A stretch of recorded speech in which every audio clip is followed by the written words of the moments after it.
आमच्या मुलांच्यात आम्ही कुठली भूक पेरतो, आम्ही कुठलं ध्येय पेरतो, काय सांगतो त्याला आम्ही?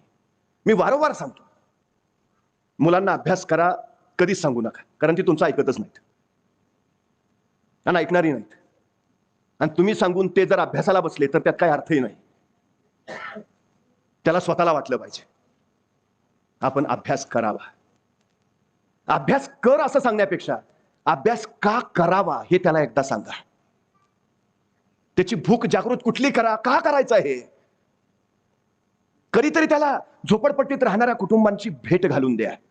कपडे न घातलेली नागरी उघडी पोरं 4 घरं मागून तुकडा तुकडा गोळा करून ज्यावेळी पोटं भरतात ना, ते दाखवा त्याला. त्याला सांगा ही का असं आहे. ह्यांचे वडील शिकले नव्हते, याचे आजोबा शिकले नव्हते, ही सुद्धा पोरं शाळेत जात नाहीत, ही आयुष्यभर अशीच भिका मागत राहणार आणि उघडी नागडी चोऱ्या करत हिंडणार. आणि एखादा उंची महाल सुद्धा त्याला दाखवा, ज्यांनी स्वतःच्या शिक्षणाच्या बळावर स्वतःची प्रगती केली आहे. आणि त्याला सांगा हा शिकला आणि मग हे वैभव त्यांनी कमावलं. तुला काय व्हायचं आहे, या वैभवाचा मानकरी का झोपडीतला भिकारी?